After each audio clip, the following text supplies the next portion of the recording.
Guten Morgen, Kapstadt.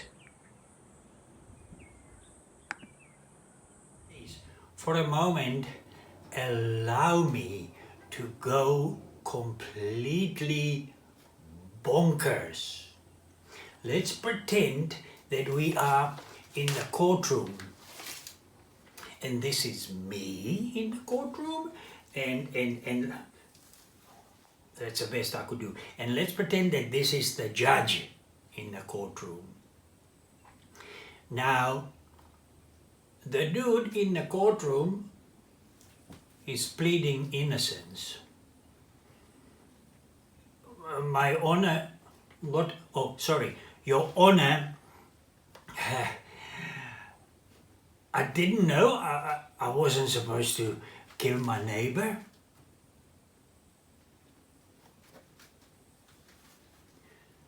Well, that puts completely different light on the issue. Obviously, now that you didn't know, I have to proclaim you innocent and dismiss the case. Case dismissed. Quah!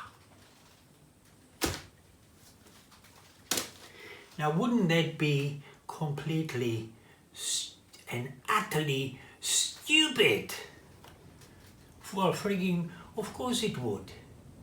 Of course it would. And in the same way, what was absolutely and utterly bonkers was when a buddy of mine was claiming, as if innocence, and saying, I didn't know. You didn't know what?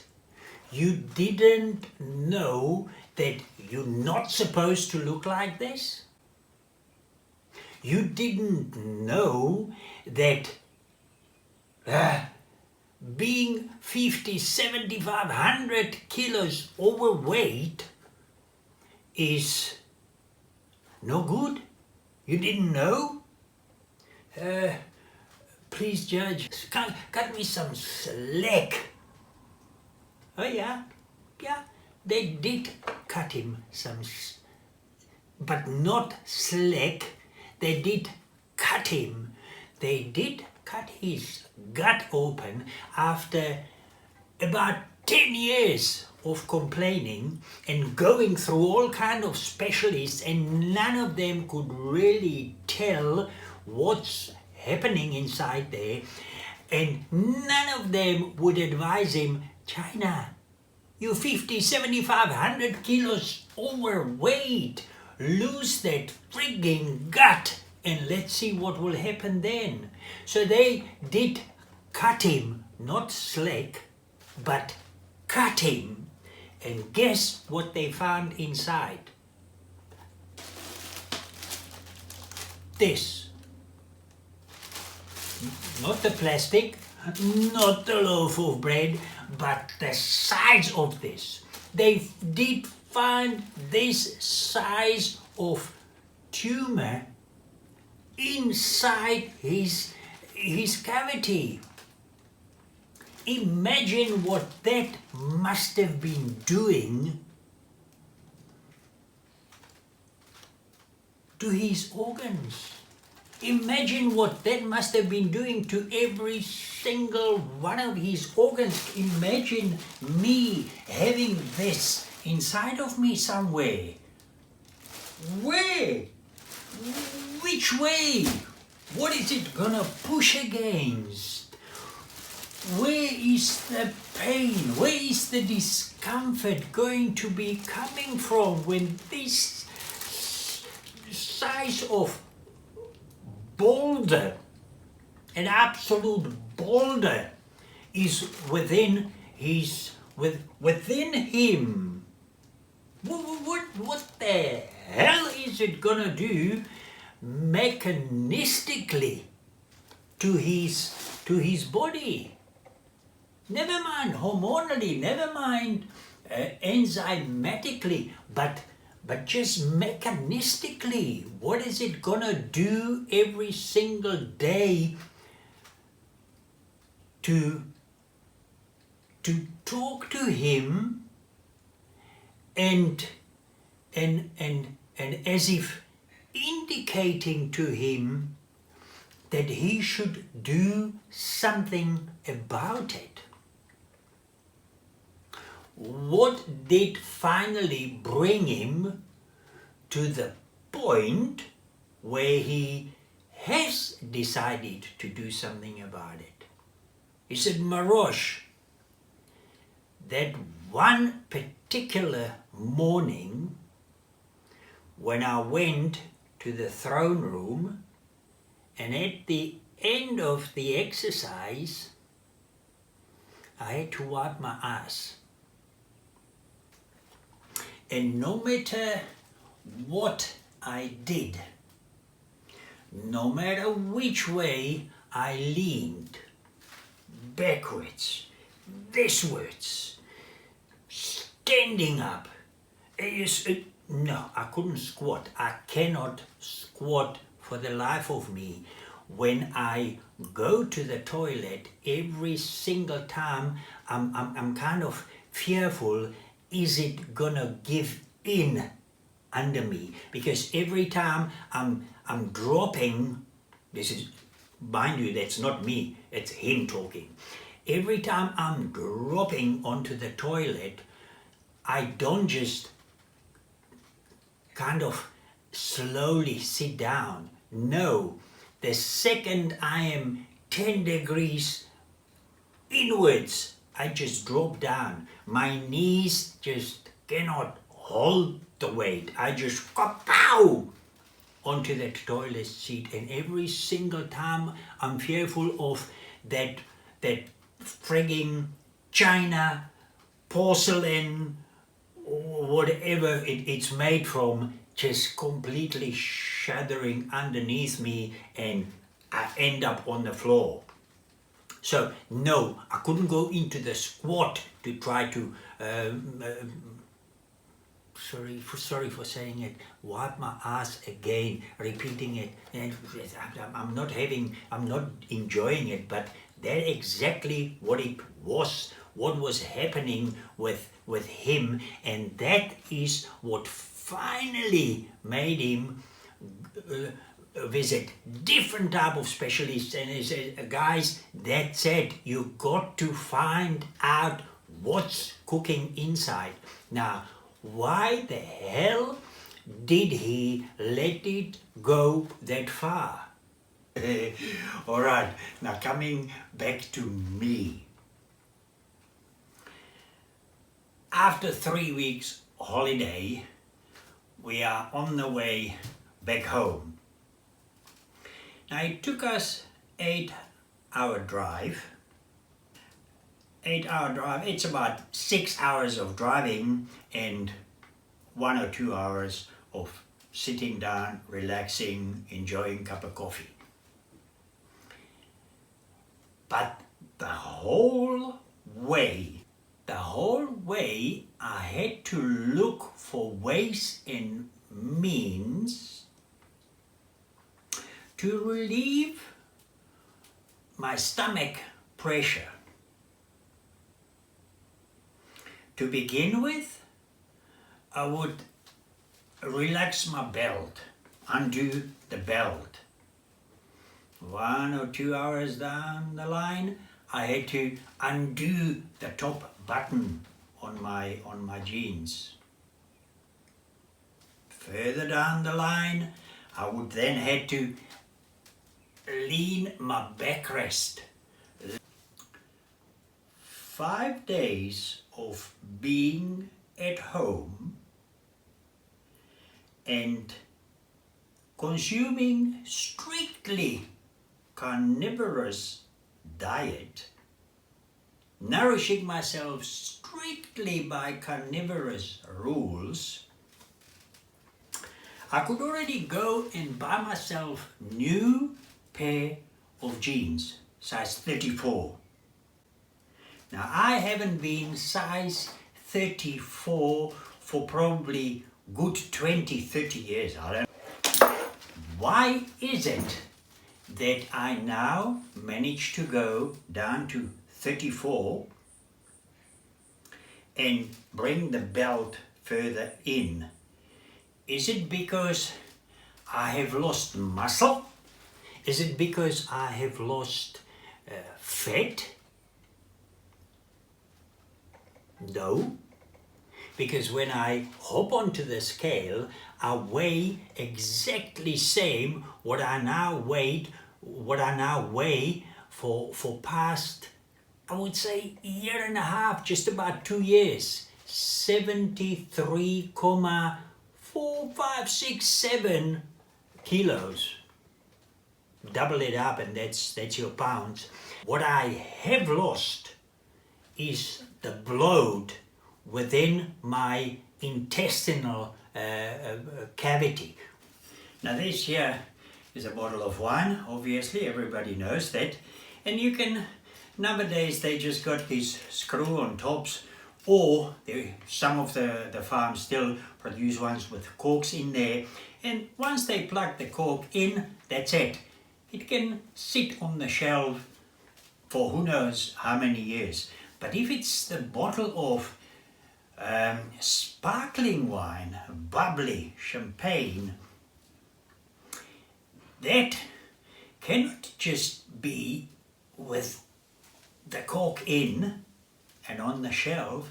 That always has that wire cage over it tightened up so that the bubbles within, so that the ferments within do not blow that cork off. Now the reason why it doesn't happen to wine, because wine doesn't have the bubbles. Wine, they have used sulfur to stop the further fermentation within that bottle, and now it can sit on the shelves. They have not done it with the bubbly.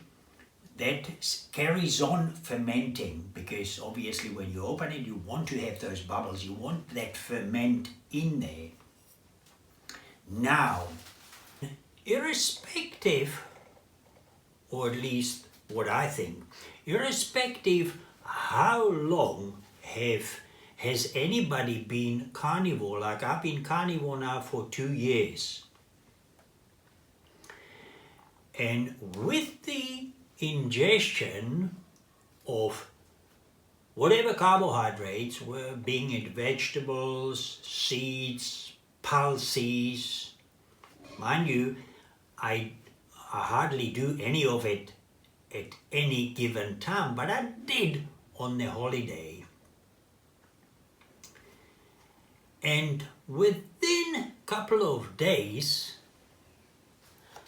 I'm bloated. I'm back to size 36. They're just about even to 38. Now, again, let me point it to you. Let me point out, I live in Africa. And it doesn't rain in certain region of South Africa. It doesn't rain sometime for 10, 15, 20 years. And then comes one hell of a storm, a downpour, and it fills up dams, it fills up rivers, it fills up dams. And no sooner do you blink an eye, and the dam is full of fish. Where the hell did those things come from? Did they come down with the rain, or what happened? The stuff, the eggs, whatever is sitting in there, in that dry mud, enzymatically suppressed so that it can survive no matter how long the period, 10, 15, 20 years it sits there suppressed. Then it gets water and waba, there is a huge amount of fish and different kind of life within a couple of days in that dam. So do those little bastards manage to be hiding wherever within my colon, just waiting for that right amount, or rather for that right substance to arrive there, so that they can now start gobbling up and then start making me again into fermenter, making me again in that bottle of bubbly, all swollen up, ready to explode, because that is exactly what I felt like after couple of weeks of consumption of carbohydrates, ready to explode. Now, coming back to my friend, was it of any value that he would be claiming? I didn't know. Don't tell me you frigging didn't know. Your body was continuously informing you that you are transgressing. Your body was continuously telling you in the beginning with just gentle nudgement of discomfort, bloatedness. Don't do this shit. You're doing something wrong. Do your numbers. Pay attention as to why. Okay, so seeing that I didn't listen to my stomach for 10, 20, 30, 40 years, because I just didn't know how to listen to it. Was my stomach playing that type of music that made me feel like I'm in seventh heaven? I still have got excellent hearing. From time to time, I would bring the sound of TV completely down when I can only just hear it. And then I would close one of my ears and try to listen. Then I would close the other and try to listen.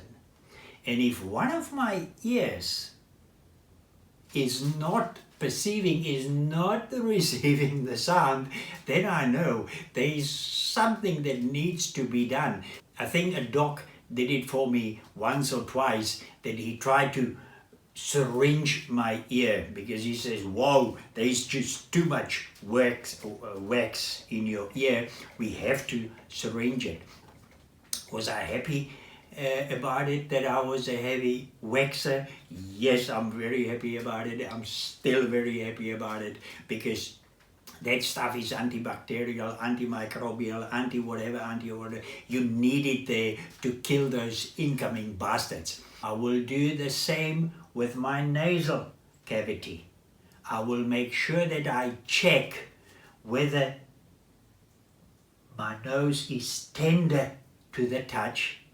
I'll check whether I'm breathing properly. Funny enough, a son-in-law of mine mentioned it to me. He says, Marosh, why is it that I often spot elderly people, people of your age, always walking around with their mouth opened? I mean, not necessarily that way open, but just opened. Yet you don't do that. What's the difference? Now, the reason why a lot of the elderly people have to keep their mouth open is simply they have to breathe. And their nasal capacity has been so diminished that now the only way to get that freaking oxygen in, that air in, is through the mouth. Hence, the mouth has to be ajar, the mouth has to be open. I don't do that because my nasal cavity is always open. Now, I was fortunate enough in the younger days when I used to surf a lot, dive quite a lot, and the sea water always manages to get right into your sinuses and just clears everything beautifully out there. So whether it would have been of whatever nature the blockage could possibly have been of, it would have been cleared out. That salt water does magic. Do I pay attention if my eyes are talking to me? Do you pay attention when you're driving in your car and there are a couple of lights on there and everything is fine and the yellow one indicates you're running low down on petrol? If you don't pay attention to it, you will run out of petrol. If there is a red one and you just put the sticker over it, you will seize your engine because it was telling you there is no oil in there. Do I pay attention to my eyes when they're talking to me? Did I pay attention 20 years, 30 years ago to my eyes when I didn't know better? My eyes used to get bloodshot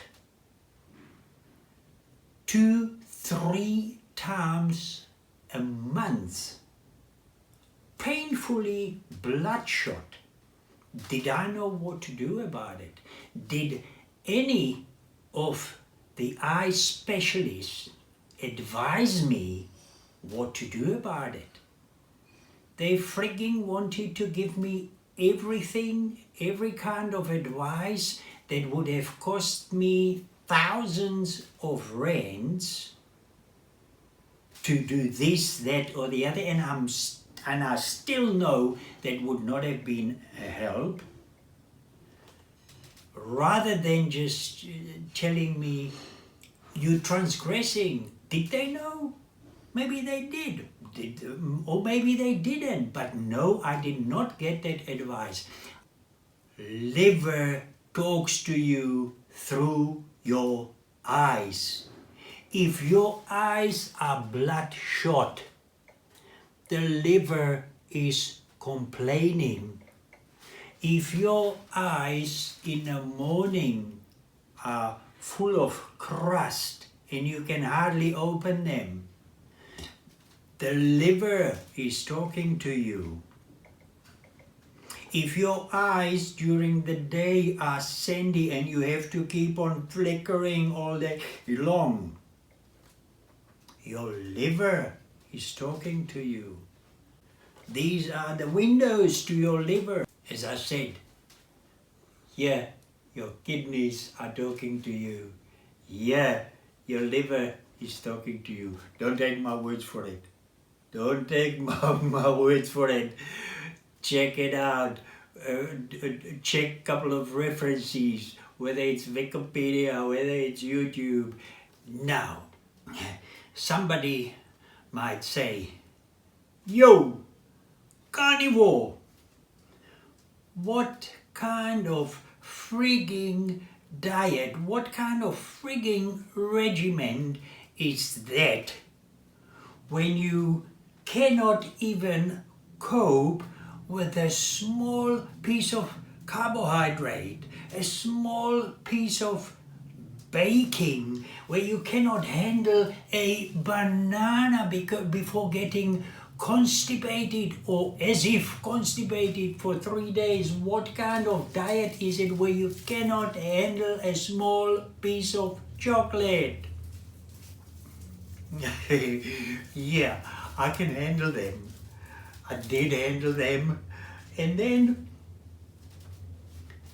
the handling clearly got me to the conclusion that no, I'm not finicky.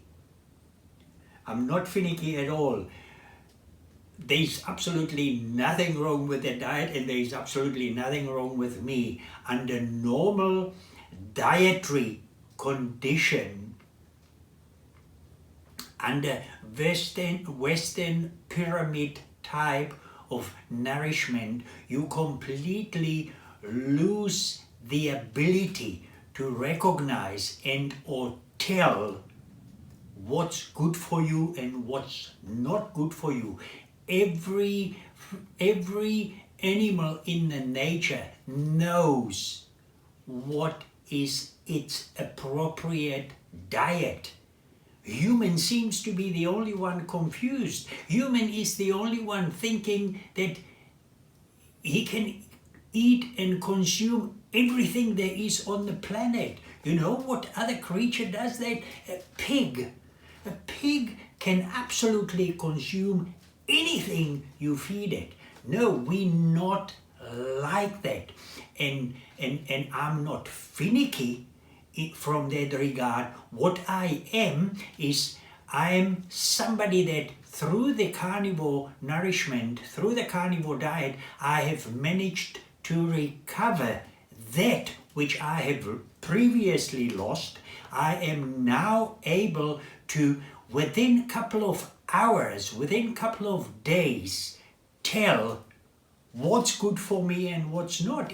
The body immediately talks to me through various channels, whether it's around my stomach, whether it's around my face, whether it's wherever. The body immediately manages to inform me, buddy, you transgressing, don't do that.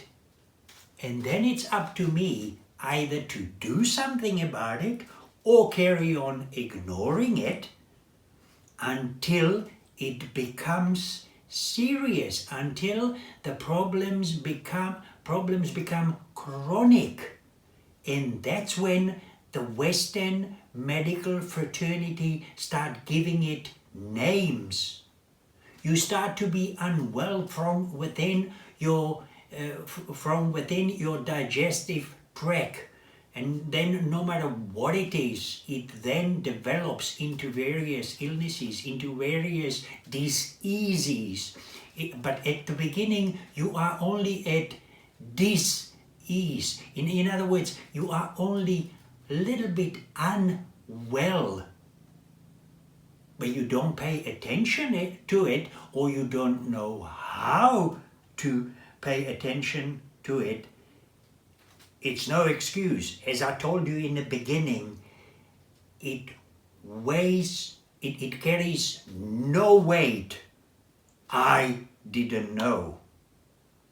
You will be much better off to learn more about your own body than about the universe, about the pyramids, about the motor cars, about whatever there is that exists outside of you, rather than paying more attention as to what is happening within.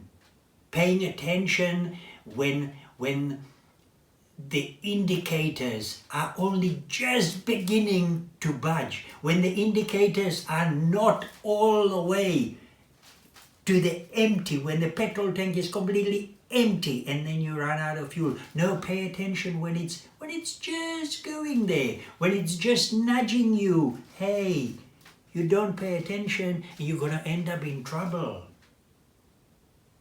Are you getting what I'm trying to say?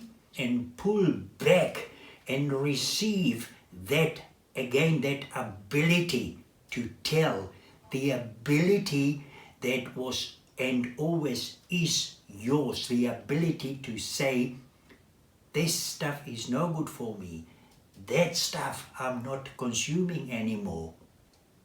You make a 2-year-old baby smoke a cigarette and it becomes violently ill. Do you now proclaim it finicky? You give, if you were to give a baby a teaspoon or a tablespoon of spirits and again it vomits itself daily, will you then proclaim it finicky? It can't take its shot? No. No, and neither do you proclaim your dog finicky after you have given it a slab of chocolate and it kicks the bucket. The dog is not supposed to be eating chocolate. I hope you all know it. Neither is the baby meant to be smoking or drinking booze, because it immediately reflects the transgressory activity in that substance. And neither am I finicky when I can immediately tell, when my body immediately informs me, you carry on, you ain't gonna be feeling well. Trust me, after a while you might become non-responsive to the cigarette or to a couple of shots of spirits. It doesn't necessarily now means that, you see, now I'm good. This stuff is good for me. I can take it. No, the stuff is not good for you.